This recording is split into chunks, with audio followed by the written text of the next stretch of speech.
Hello, big, big world. So today, I did CrossFit. I did not think that was ever a sentence that would come out of my mouth, but today I did it. And gave it my best shot, and it was pretty amazing. And just to be at a level of fitness that I was able to do it and able to stick it out through, I kind of had to go slow at the end, the last 2 rounds that we did of the exercises, but to get in there and to just be with other people and just be able to just allow myself to be seen at what fitness level I'm at, and also to be at a fitness level where I was able to go in there and at least give it a shot.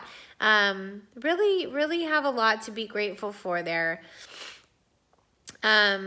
So today I was having a conversation about the costs of the plant-based whole food lifestyle. I definitely still think it's a lifestyle, probably even more so than when I first started. It's not a diet, it's a lifestyle.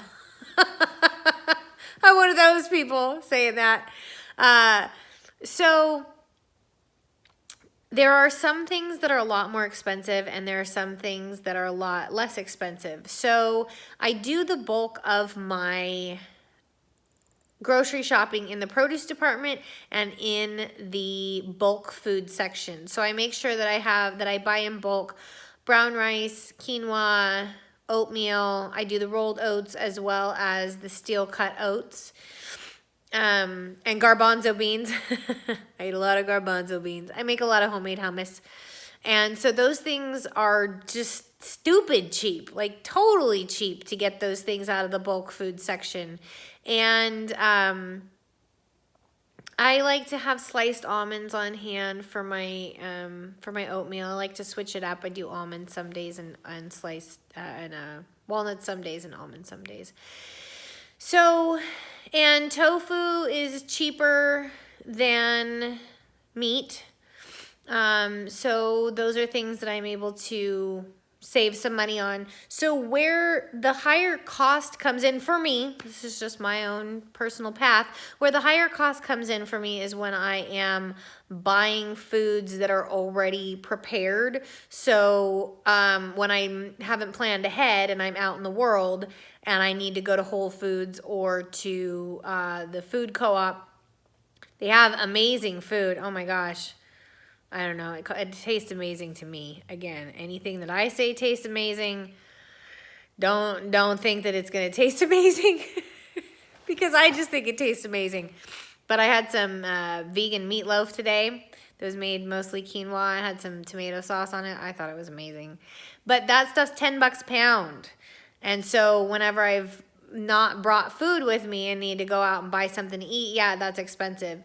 The other things that are expensive are the meat and dairy substitutes. So the vegan cream cheese that I tried a couple weeks ago, I thought it was gross. It was terrible. It had like coconut cream and scallions in it.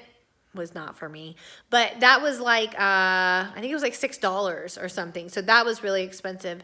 The bread, depending on where you get it, it's more expensive than a regular loaf of bread by 25 to 35%. So you can get a regular loaf of bread for $3.50. Maybe you're paying $5 for this bread, depending on where you go.